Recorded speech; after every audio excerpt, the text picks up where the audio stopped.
Hello and welcome to Chart. In today's Crack Open a Cold One episode, the Chart Squad has the honour of featuring Lorna Tiller, co-student of arts completing a Masters in Art Business at Sotheby's Institute of Art, and editor-in-chief of London-based contemporary art magazine Made in Bed. In this episode, we will talk about our experiences during the course and how doing a Masters at Sotheby's Institute in London can look like. So sit back, relax, grab a drink and crack open a cold one with us.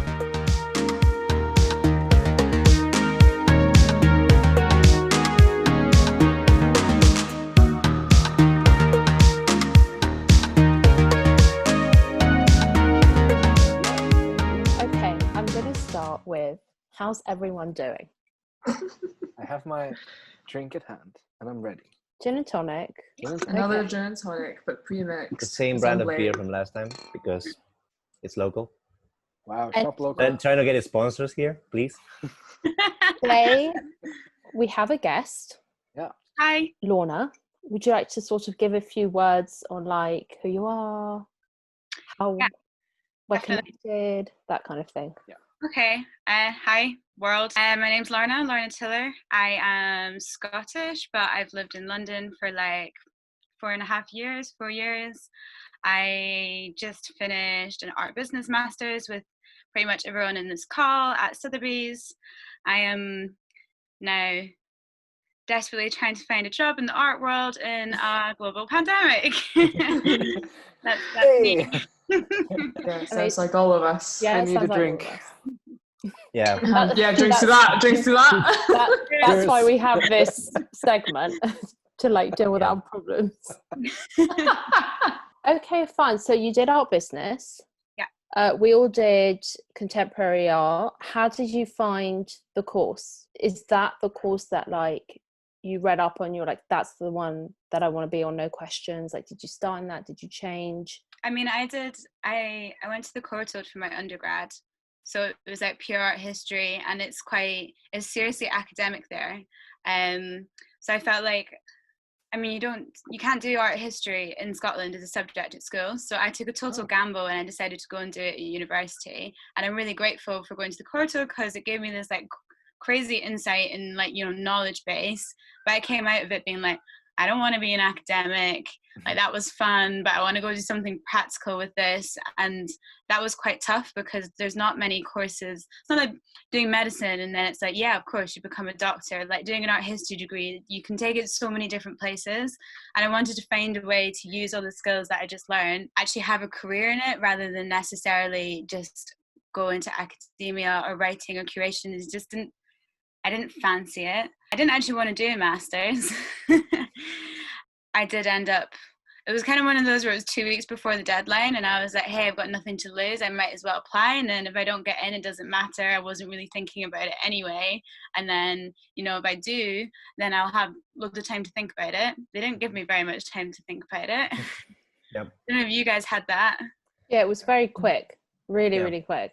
Yeah, I was like, can you let us know next week? I was like, no, can I have 2 weeks? And then at 2 weeks, I was like, oh, can I have another week? And they were like, why did you keep asking us for extra weeks? And I was like, well, money.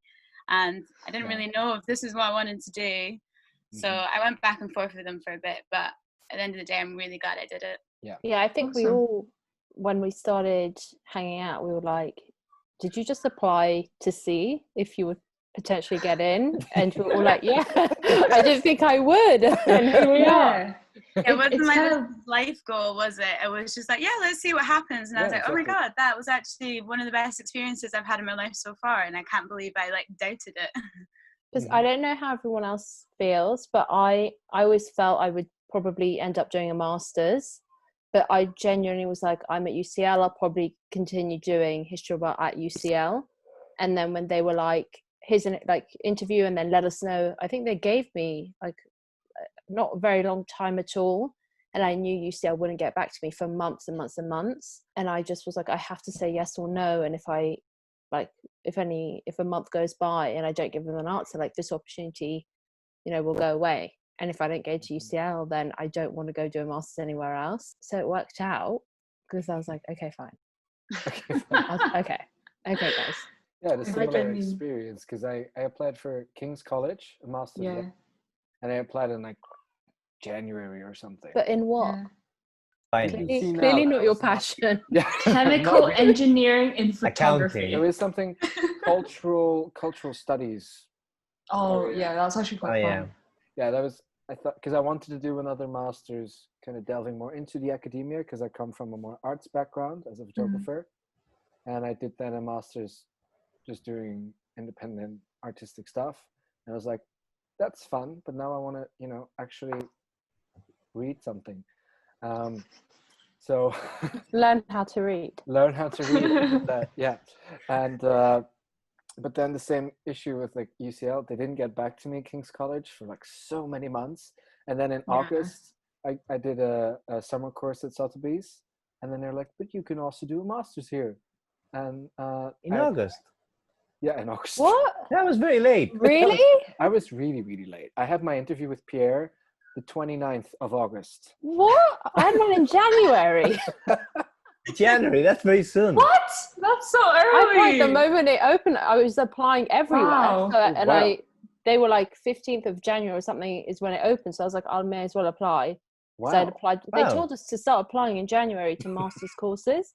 So I was like, oh my God, I have to do it now. Look But at I haven't met anyone else who applied that early. Yeah. Yeah. And then I think I got my acceptance of Pierre like on the 14th of September, and we started the 16th or something. So Damn. that 2 days before, I went to London, like looking for a place to stay. And it was like me and my dad who took the train. I was like, okay, so where am I going to live? I don't know. Walking around with a suitcase, like, someone Yeah. let me in. Exactly. And then it was like the first day in that gathering thing. And I was still like in my mind, okay, so I have this Airbnb rented for only today. Okay, where I'm going to stay. Yeah, so it was like a whole, and then I think 2 days after Sotheby started, King's College got back to me saying, you got accepted. Like, oh, well, it's a bit late now. Bit late. Ah, I see. But I'm happy that I'm doing this now. Right. I like Javier, why are you here? Why are you on Why the are you masters? here? Why am I here? We've been wondering. Well, it's a long story. oh So God, here we basically, go. boy. after I finished my bachelor's, and I was desperate to get a job anywhere, and unsuccessfully because Spain arts world, nah. And I would literally walk into galleries with my CV, and I was like, "Can I do an internship here?" And they would laugh, like literally. And I'm like, "Wow, fine." And it got to a point where I was like, "I have to get out of this country if I want to work in the arts. It's either that or Unemployment. unemployment and being a vagabond," which was my second option all the way. But Still an option. it's still an option. It's always open, yeah. So I applied for, I think it was in Stirling in Scotland. I applied for a master's on editorial writing. I wanted to work in a publishing house. And then I met up with this professor in an art school in Vigo, my city. And she said, well, if you really want to do something crazy with art, you could try Sotheby's. But she said it like, you're never getting in there. Like, that's like going to Oxford, yeah. I was like, okay, fine. And I did try. And Sotheby's was always my second option because it was like the unrealistic one, you know? Like, yeah, fine, I'll do the interview, whatever. Yeah, I'll send you I know people, I don't know if any of you did it, but when they asked for a sample assignment, I know people who specifically wrote an assignment for sending it. I just went through the things I had written in school. I was like, this essay about Tolkien is fine. And I just sent them like this essay about how Tolkien was a genius, basically. Really childish writing and everything. But when Pierre got back to me after the interview, he was like, I'm very impressed by your writing and your analytical skills. And for a second, I thought, maybe I'm a genius.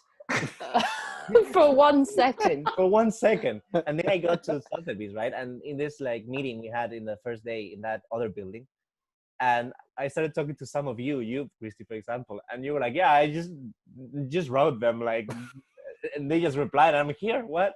And everyone had this same feeling, like nobody had this feeling of we're in this fortunate, prestigious, insane, we are so fortunate with the chosen ones. Everyone was like, I got in, I don't know how. Yeah, just randomly. Just randomly got in, yeah. And all of them had these similar debates, like, should I go? Should I not go? Like, I haven't met one that was like, their focus was, I'm going to go to Sotheby's. And they would praise the gods when they finally got in. Everyone was like, surprised they got here. But yeah, I am here now. So it was great. Hooray. Yeah. Hurrah. When I was this close to staying in Spain and studying like the masters you do to become a high school teacher about What? I think you'd be a terrible teacher. You'd be the What the I hell? think I would be an amazing teacher first. No. And second, I was like, you couldn't imagine how desperate I was to get a job. And my options were like either that or dancing in the street with a plate in front of me. So the options were chosen, and Sotheby saved me from being a teacher for So kids. far. But hasn't saved you from unemployment yet. No, that's Well, still. It's a bit too touchy to talk what about. can I say? I like to be yours. You need to drink. Christy, how did you get here? I applied for a few more art schools. They declined, but I applied for 2 art schools because it was a really silly decision.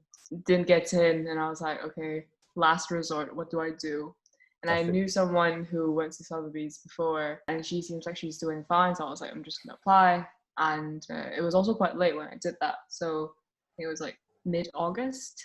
Yeah, and then I had my thing with Juliet. I remembered I was like, okay, I need to look like a pretentious art person who has opinions. Yeah. So I wore a shirt with linen pants.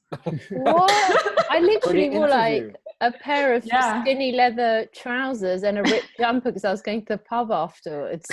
No, my but it wasn't interview. in person. It was on Oh, video okay. chat. Yeah, because I was in Germany back then.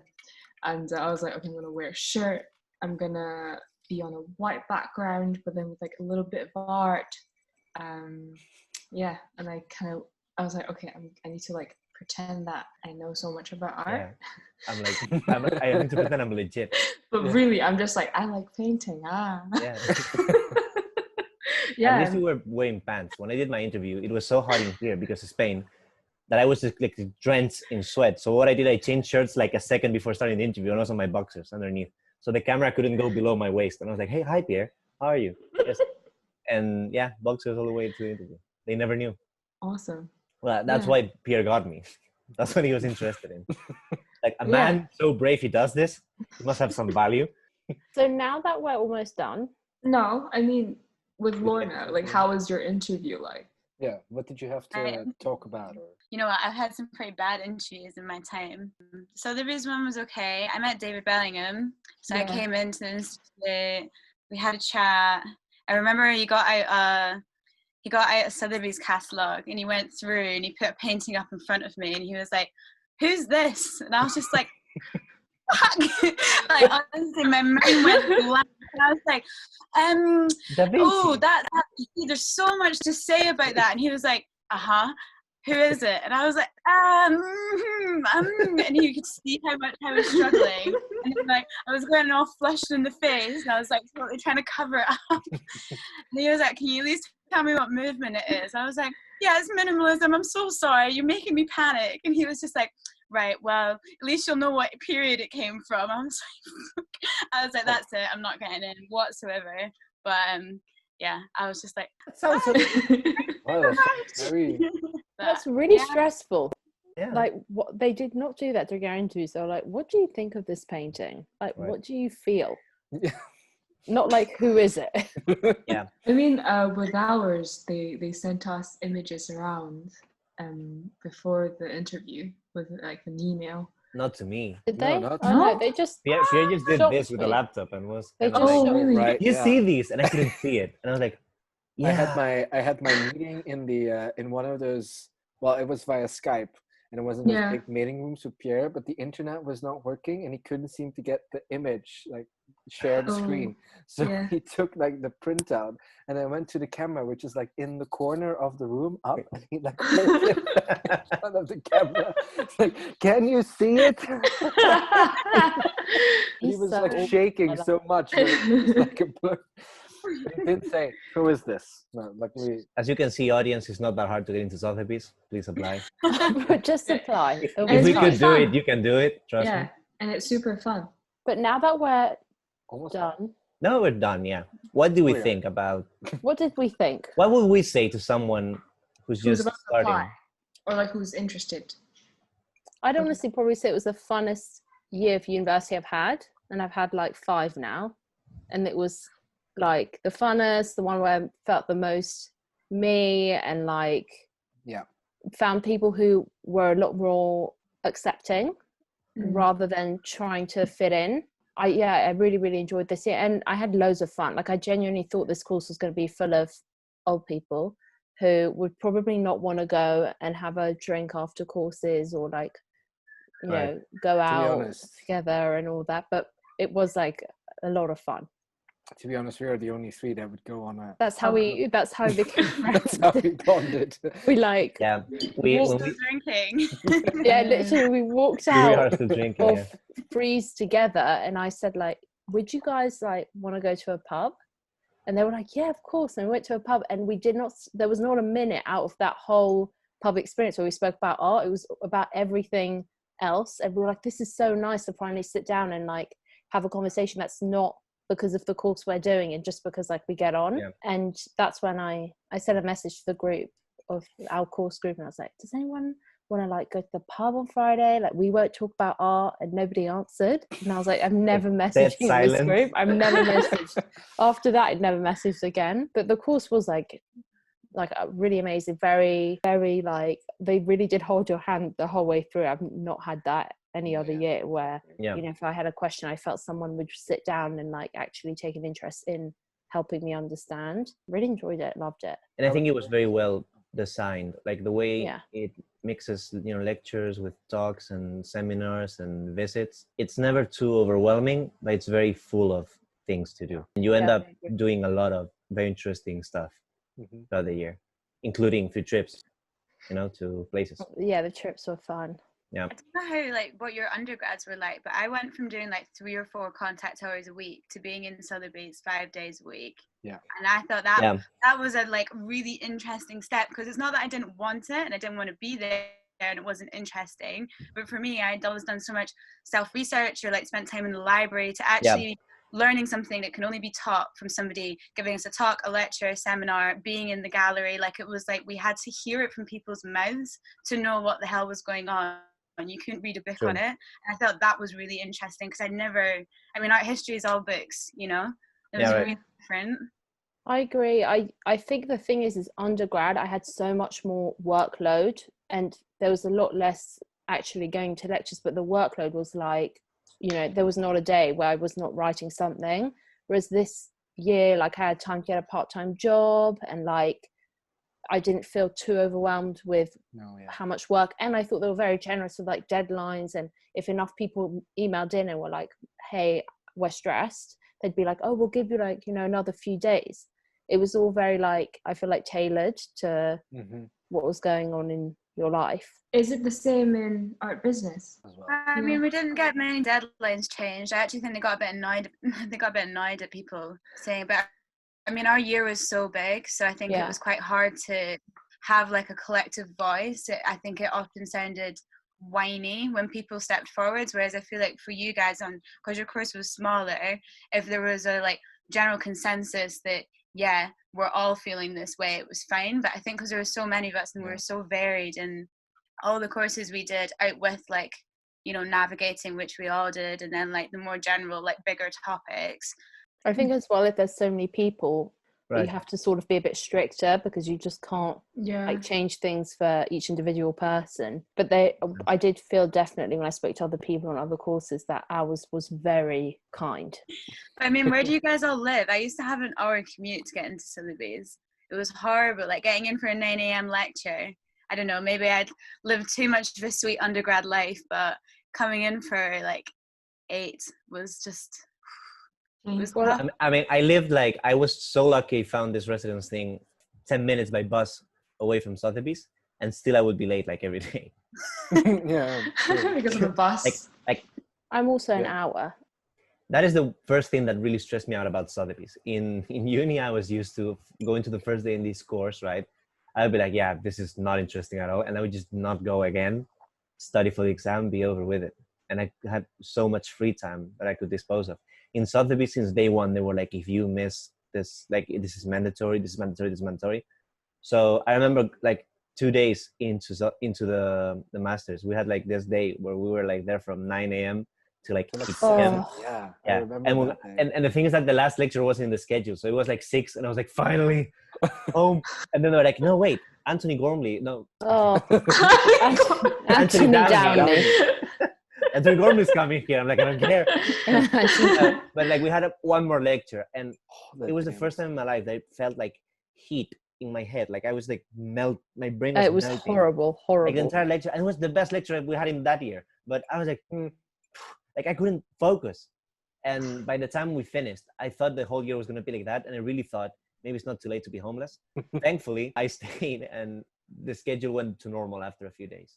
But I definitely agree. I mean, my previous education was also, I had to be in school like maybe once every 2 weeks, and then coming into the schedule, we had to be like 9:30 to 5. Yeah. 4 out of 5 days a week. It was nuts for me It as was well. The first few weeks where I was so And tired. you live like literally on top of Sotheby's. Like you can just jump I out the window and lived land at in the Soho, classroom. so I could walk like 20 minutes. Nice. I lived 2 minutes away. Yeah. Yes. Christy lives in the attic of Sotheby's. Yeah. And no, you were never late. Sometimes you were late, but you did well. You did. Yeah. I was Why never are we late. shaming You were people never for late. late? Yeah, I was never late. If I was late, I probably just Sorry. didn't want to show up. Yeah. Sorry. So I was going to say, don't you think that we sound like absolute students though? Being like, it was so tough. I had to do 3 days a week, and then I had to do 9 to 5. It's like, that's the reality of the real world. I mean, I know the art world's a little bit different, right? But I remember being like, God, this is so tough. And all my friends were just like, boo-hoo. This is what everybody else does every other day of the week. Yeah. Yeah. And Yeah, then that's I felt what like, oh, right. Yeah. Imagine though, 9 to 5, the rest of your life. It's Horrible. Can't believe sometimes I'm it. like, being homeless is not a bad choice, you know? Like you have free time for yourself. You just it's not a 9 to 5 for the rest of your life. But Lorna, where did you go on your trips? Yeah, We did Cornwall. Oh, cool. And then, yeah, it was that. Oh no, what was it? Yeah, it was Falmouth. Falmouth? Oh yeah. St. Ives, there you go. And well, they're all okay. friends. But yeah, we did that, which was like a couple of days. We went to Tate St. Ives. Okay, cool. To be honest, we didn't do a lot. I don't know how you guys felt about the trips, but we maybe did like an afternoon of activities over the course of 3 days. We had so much free time to just explore. Oh, That's great. Did you go abroad? Yeah, so then we also did Venice, and then to do the Venice Biennale, and then a bunch of other stuff. Where else did we go? Oh yeah, and then we went to Torino for the art fair, Oh, cool. and then we also did Amsterdam, and then we went to TFAF, but that was when it all kicked off. Yeah, wow. And we all got trained and bussed back to the UK. And I've not seen half of my friends since TFAF. Wow. Oh my God, that is. So it really long... was a sudden thing that they decided we're going to cut it off and you have to go, or? Yeah, no, it was literally we were meant to have 2 days at TFAF. The first day we got there, and everyone, like half the students were like, I don't feel comfortable. Like there's been reports, Yeah. and everyone was like, oh, we'll go anyway. We get there, and it's like you can like literally the gallerists were like gossiping, going like, oh, didn't you hear somebody's got it? The fair's gonna get shut down this afternoon. It felt really surreal. It didn't feel like, you know, the global pandemic we know now. Like at the time we were just like, oh, I wonder which stall it was. And then there was all this like, apparently there was like, you know, like CSI programs where they have like the tape over the crime scenes. oh yeah. Someone was like, yeah, they've taped off one of the stalls, and everyone's like, we're gonna go find it. We would have so much fun there, I think. Yeah. It was really fun, but then it was like I kind of had this moment where like reality hit, and like everybody that lived in Europe was just leaving from there. So people were leaving from TFAF and then not even going back to the UK. Like a few friends from like the girls from Russia, they literally got on a plane and haven't been back to the UK since, and that was like 6 months ago. So yeah, it was kind of, I thought it was a bit bittersweet, to be honest. I would have really liked to have had the last time to say bye to everybody. I think we were all getting to a point where, you know, friendships were feeling really real, and like we were all like understanding each other like in the classroom and like the way we were working together and like the made in bed stuff. But like, yeah, I feel pretty sad that. Oh yeah, speaking of which, the reason why we have Lorna here is because she is the editor-in-chief of a Made in Bed magazine, which is like a Sotheby's Institute of Art magazine. Yeah, how did Yeah. that start? Like, how did you come knowing you were going to do that, or did you come here and think I should do this? Yeah, I kind of did. I did some stuff.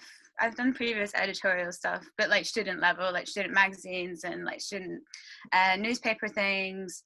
And I'd always really wanted to do it, but I had never really had the chance to like do something from scratch and make it a bit more creative, because the stuff I'd done, it was like you submit an article or like you write a column. It didn't feel like a proper merging of both like editorial and like the art side, and like allowing people to be artistic within that, like that, how do I put it, like, you know, like on the printed page, like I feel like it doesn't just need to be words in a page, like the way that you choose to like display the words like can tell a story in itself. And I think like there's not enough of that. But I asked when I went to my interview, I said, hey, if I come, can I do this? And they were like, yeah, sure, you know, if you get in and everything goes all right, then, you know, we can talk about it when you start. So on my first week, I set up a meeting with David with the proposal, and I was like, hey, so can you give me money? And they said yes. Nice. So yeah. You should have asked as well. Yeah, just give me money. Well, I mean, Really cool. God's sake, they got And enough. what was your intention with it, like for who and the kind of vibe that Yeah. you were thinking? I'm gonna put it bluntly because it's you guys, but like I felt like I had an opportunity to use the Sotheby's name to give a voice to people who wouldn't necessarily have a voice. So I feel like I've always, being Scottish, having parents who aren't in the art world, having never really understood what the art world was until I got to London and saw it, I realized how cliquey it was, how difficult it was to get in, and how it was so much about like networking and opportunities and doing things for free, etc. So and that always irritated me, but I accepted it and understood it. And I wanted to come to Sotheby's and do something that was going to make a difference, and not just for me, but for everybody else who is trying to make a name for themselves or trying to go and do something in the art world.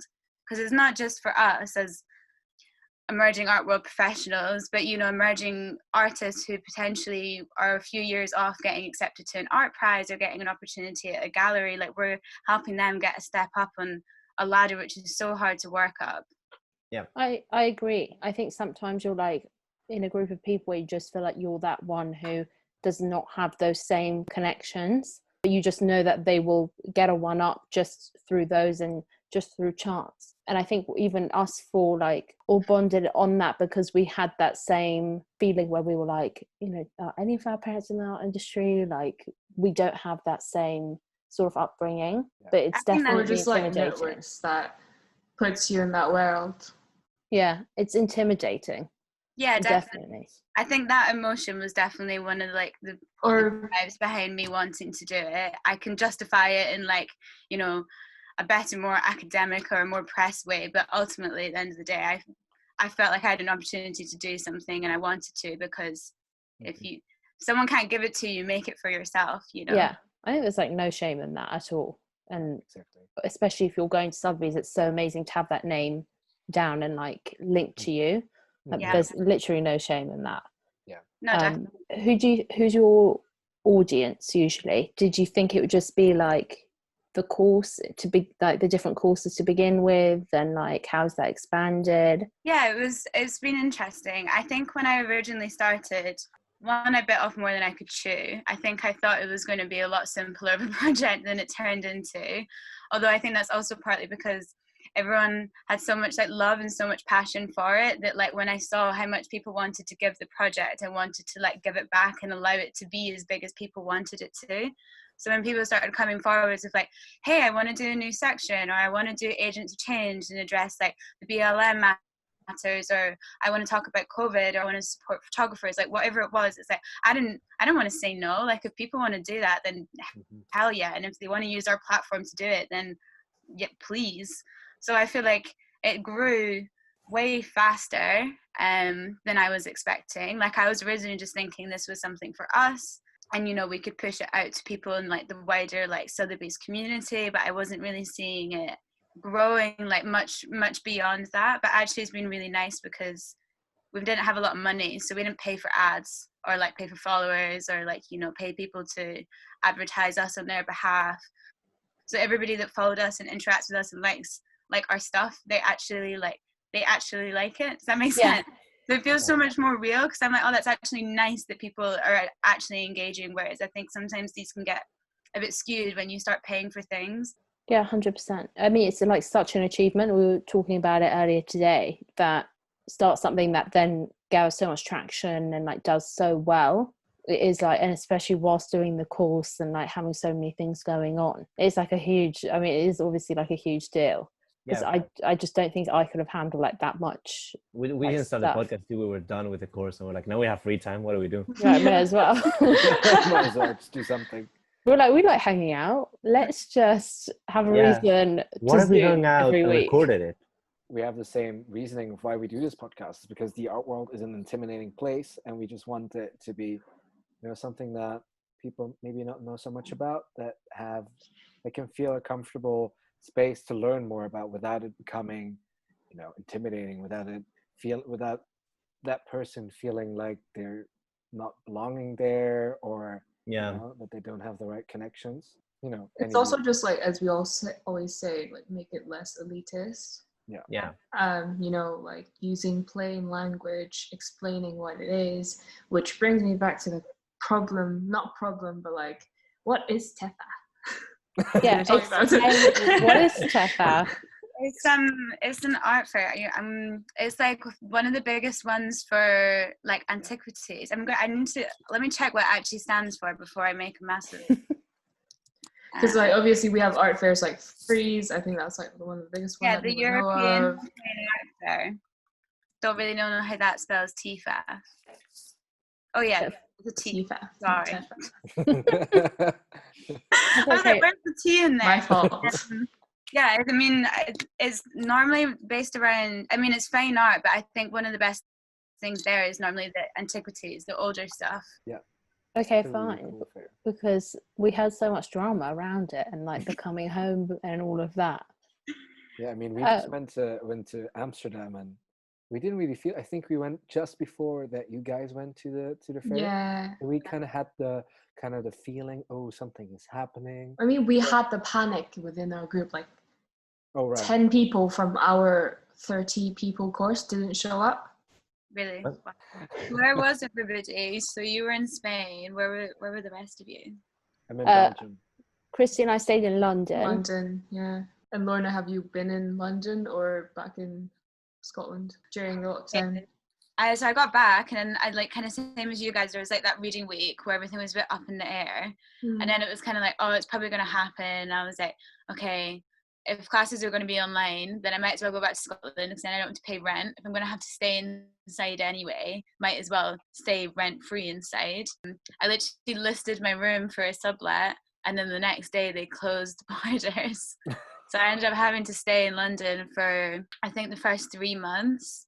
Wow. And then then when they were allowing like some bit of travel, I moved back to Edinburgh for a month, and then the last month I've been staying at friends really in London. I just can't commit to anything. Like it's one of the difficult things about England with the 6 month, 12-month tenancies. It's like I can't commit to being able to earn X amount every month for the next like 6 months or 12 months. It's too much. Mm-hmm. Oh, we had a question. How did you come up with the name Made in Bed?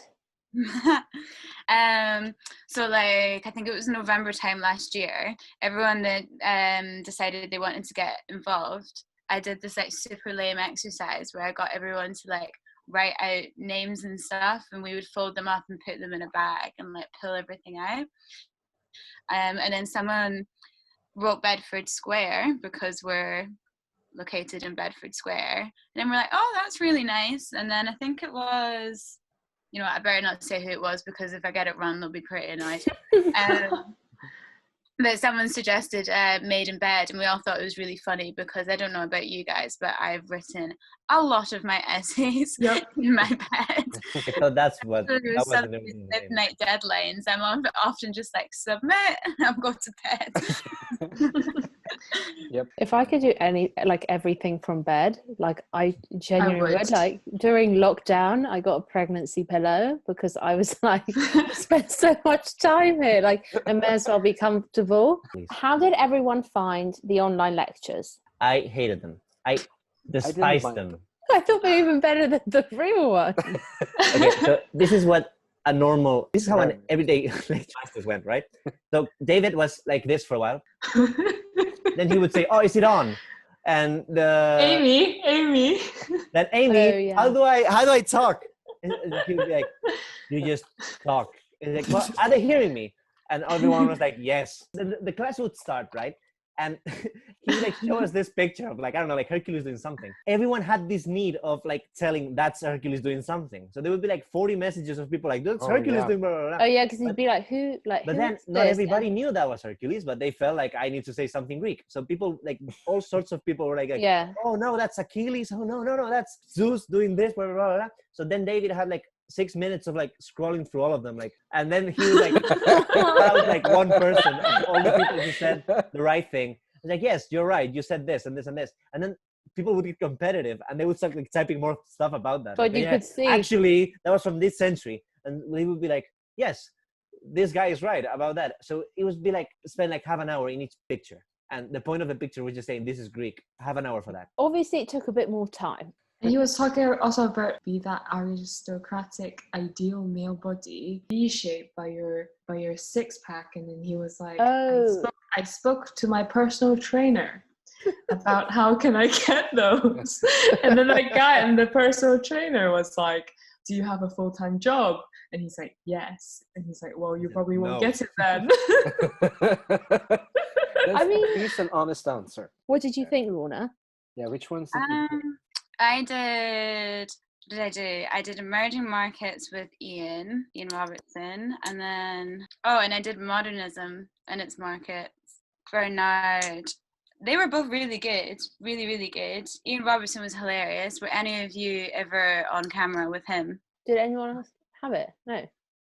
He's I think he's a bit like David, right? He had very bad internet, and clearly this was the first ever time we'd properly had to use the systems, and I'm not joking, every single time he'd be like, oh, for God's sake, like, you know, there was always some drama. I don't think we managed to get through one without it, but I thought they did a surprisingly good job. I think the fact that they managed to get everything online in a week and have it organized and have people like technicians there to sort problems. That's true. I know it didn't always work, but like I think so many technicians from Sotheby quit their jobs after. You feel like I don't get paid enough for this. I fully agree. Like, you can't fault them for not having made a plan B as quickly as possible. Like literally in a week, they were like, okay, this is how it's going to be.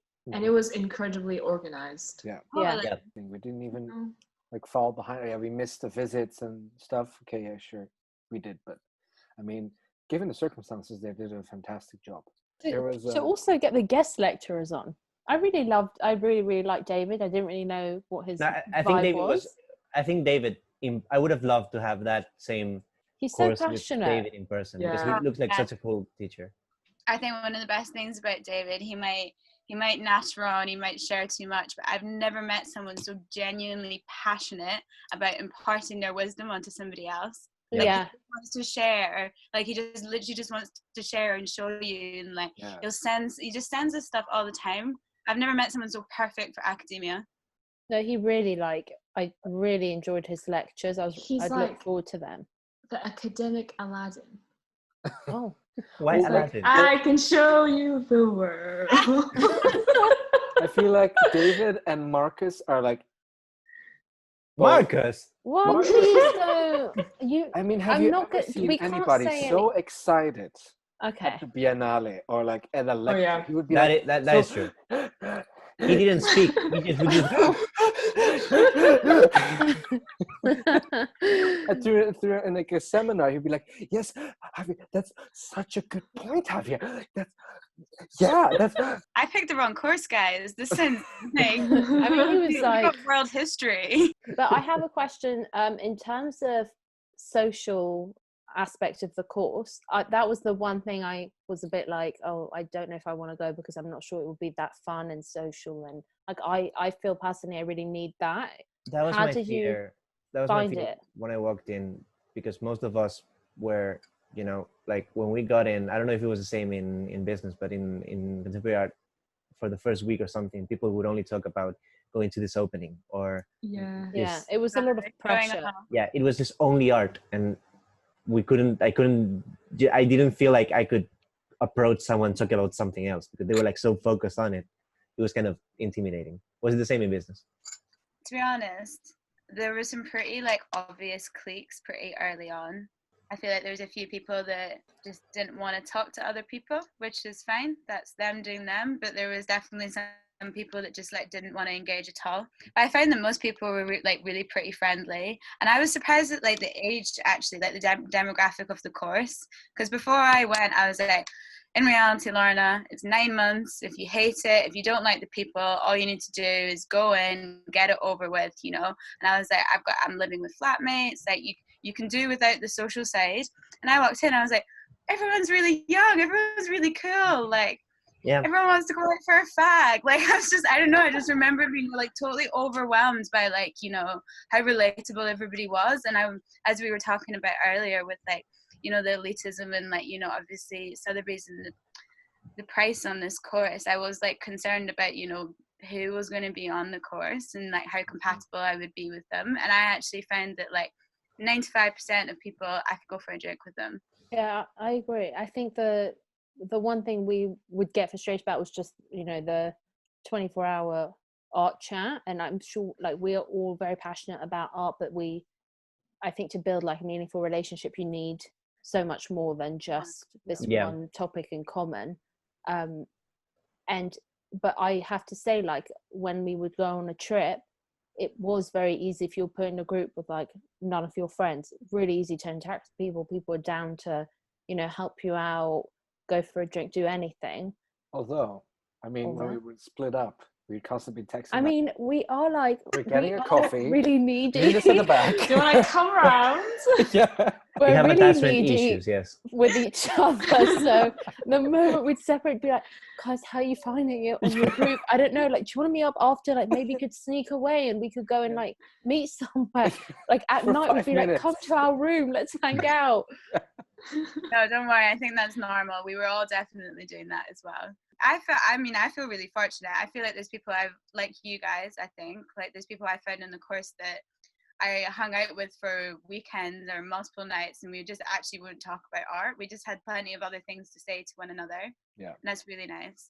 And also just really different from your expectation of what it would be. Yeah, I wish I had the ability to know what like a year ago to know what kind of course it is or what it would be like, because I could not find anything. I could find like a few places where people would say their experience, but I wanted to know, like, is this social? Is this really intense? Is it more like that? Mean, like, it's also because all the, you know, testimonials of people being here, they're all very official. I love this. Yeah. Testimonial. And I guess, like, you know, with Made in Bed and mostly the podcast, it kind of just shows we're just all as normal as everyone else and want to have fun and kind of also like art, but also at the same time doesn't really understand all of it, which is absolutely fine. I mean, not to blow your trumpet, guys, but if I had seen something like this before I'd gone to Sotheby's, I would have been like, hands down, I'm there. You know, I think but that actual like relatable conversation about the course and the experience of living in London, I feel like that was definitely lacking a bit.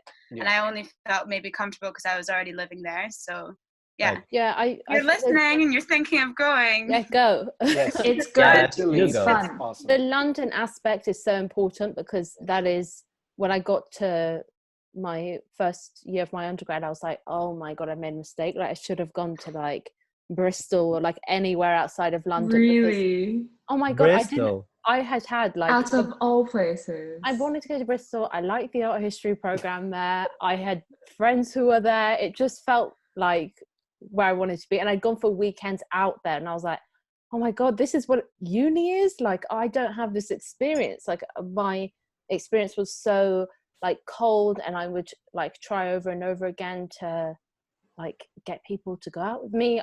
And because I was from London, I'd say, hey, like, I don't know if you're free this weekend, but I'm going out with my friends, would you like to come? Like anything to try and start socializing. And I just found, I mean, I think a History of Art in particular maybe was very cliquey and really, really hard to break. And I just felt like, oh, this is what a London uni experience is, though. It is that slightly colder aspect. And actually, I had applied to go to the Courtauld, and I messaged girls I knew who were there, and they were like, don't come here, there's no social life. I can tell you the exact, no, because before I went to the Courtauld, I spoke to a friend who was at the course, and like she was like, look, come, the course is amazing, like, you know, the education you'll get is amazing, but she was like, don't stay in their halls, like, it's not nice, it's bitchy. Like, I actually deliberately chose not to stay in like that, like, you know, the accommodation they provided. I think so, that, but I mean, I think going to London anyway, it's always going to be difficult. Like, yeah, all my friends who went to Glasgow and stuff, like, as soon as I got to London, I was like, God damn it, like, that would have been so much easier. Like, you're there with like half of the people you already know, you're all like 20 minutes walking distance from one another, like, you know, it's not scary, it's not dangerous. Not that London's super dangerous, but, you know, like, it's definitely different from, you know, other cities and other university campuses. So yeah, it's definitely a big change. Yeah, even we got like the best safety briefing in the beginning, like with knife oh crime. no, that was so funny. You should run. So they so funny. I'm gonna save your life before you even get to London. If you see a terrorist attack, I honestly thought run, that was hide, and tell. And wear a mask of La Casa de Yeah. Papel, and then you're safe. Oh yeah, that was so funny. They showed us this like slide with like possible things that could happen to you in London. There was like a guy like mugging someone, or like someone with a crowbar like stealing something, and then there were like the people from La Casa de Papel with like, yeah, the National Bank could be stolen by Spanish people. Beware. Best safety briefing ever. I think there was like a lot of emphasis on knife crime, which obviously is a huge problem. But they were speaking to us like we were, you know, primary school kids who had just been let loose, and they were like, make sure to look both sides when you cross, there's buses, you know, like no one had done an undergrad anywhere. And so I mean, to be fair, I don't know, like I've had a knife pulled on me before in London. What? And I was just like, I was freaking the fuck out. So did you run, hide and tell? No, I did fucking run, hide and tell. No, don't do that. My mate and I were pissed drunk. My mate and I were pissed drunk outside Heaven at 3 a.m. What did you do? Did you just How do you process like a knife getting pulled out on you when you're drunk? No, I was just screaming out. Like, I was like, these guys are harassing us, because my mate also sprained her ankle. So we can't really run, so we can't hide. You don't run and hide when you get a knife pulled on you. You just hand over. You couldn't run, you couldn't hide, but you could tell.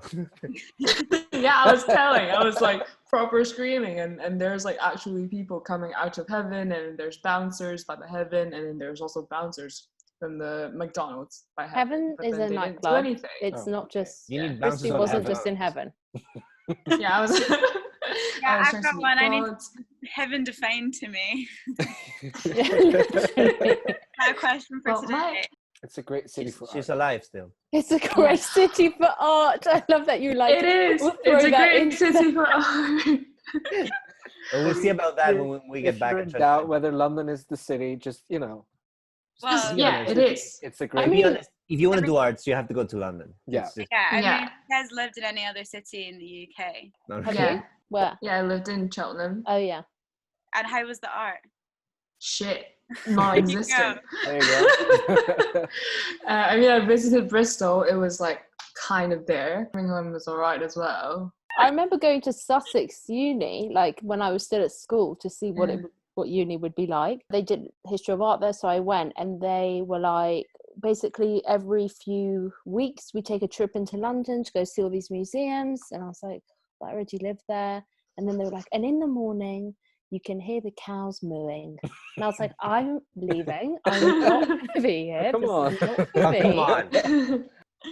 Yeah, so Lorna, any Yeah. last words about you, about the course? Oh, the issue just came out. It's Tell us still about in that. order. Yeah. Pre-order. Yeah, you can order it online. www.madeinbed.co.uk. Link it in the show notes. I've waited a long time to say this. Link in bio. What can people expect from it?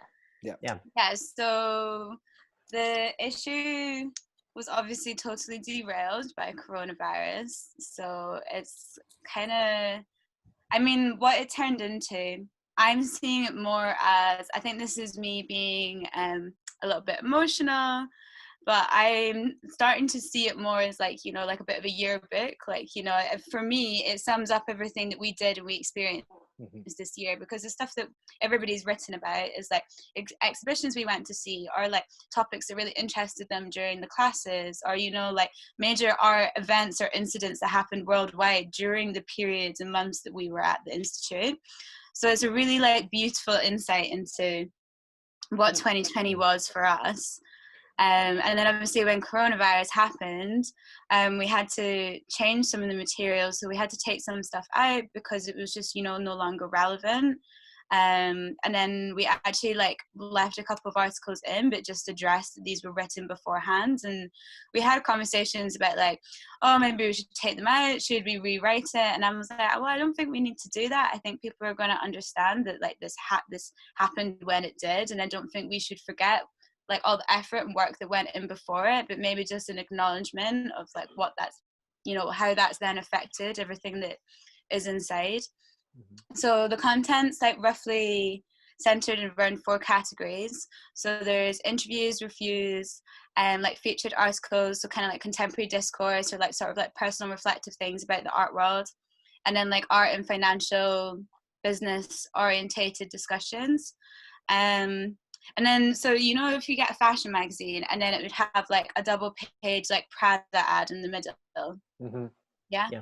So like instead of, because obviously we got some sponsorship from Sotheby's, we decided to feature emerging artists on these pages. So to break up all the text from the articles, we'll have like a 1 to like 3 page spread of just an artist that somebody's either been working with, or is somebody's friend, or someone who got in touch with us through the website or the Instagram, or like a couple of like low-key open calls we did. So yeah, it's nice. I think it's been very like community based, you know, like everybody that's contributed has been a friend. Every single person that did anything for it, like I've spoken to personally, like we all know one another, and it's really nice. I don't want to be soppy, but it's been such an amazing experience, and like I'm so grateful for how, like I always knew I really wanted to do it, but to go find people who actually really wanted to contribute and like make a difference as well, like that was just really nice to find. Thanks. So I love everybody, all the team. I love them.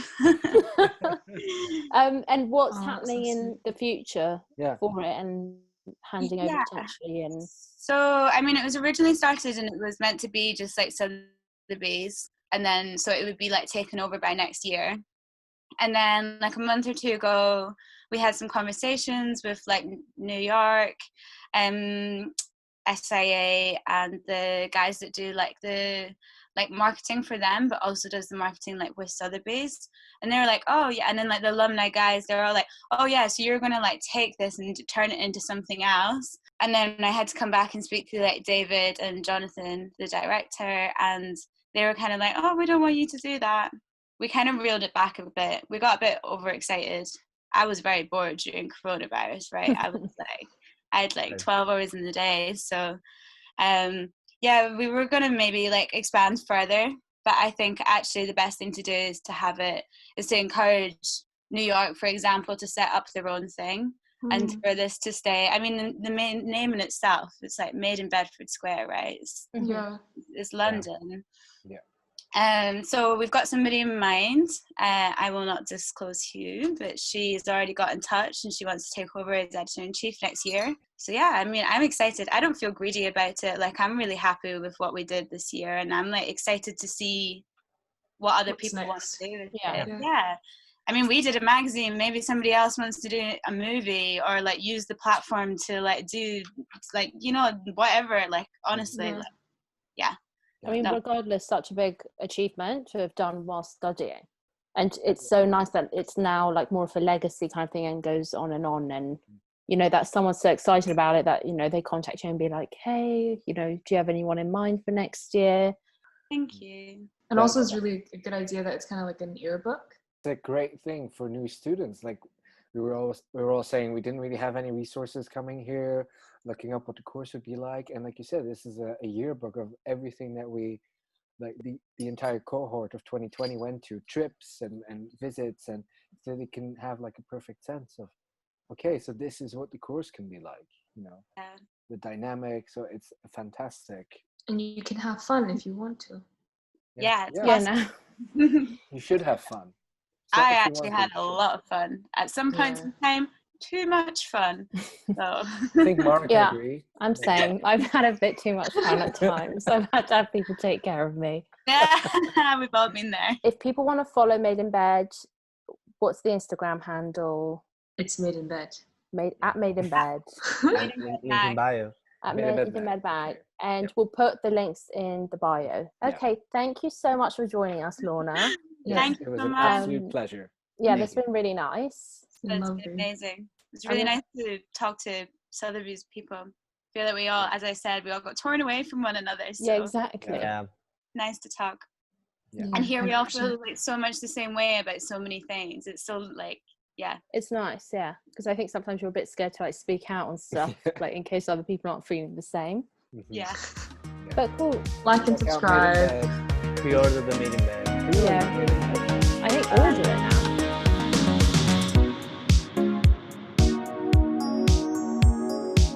That was our Crack Open a Cold One with Lorna Tiller. I hope you enjoyed this conversation as much as we did. If you were thinking of going to Sotheby's Institute, let us know on our Instagram at Child Podcast, and also definitely check out Made in Bed's Instagram at Made in Bed Mag, and let them know that you come from this Child Podcast episode. If this talk sparked your interest in what studying in London is like, definitely check out our previous Crack Open a Cold Ones, as we talk in large quantities about our shared experience. The next episode we will release is on the Sotheby's auction Rembrandt to Richter sale, which happened on the 28th of July 2020, so definitely come back for that. So, see you next time, love you, and have an awesome day. Bye, chart out.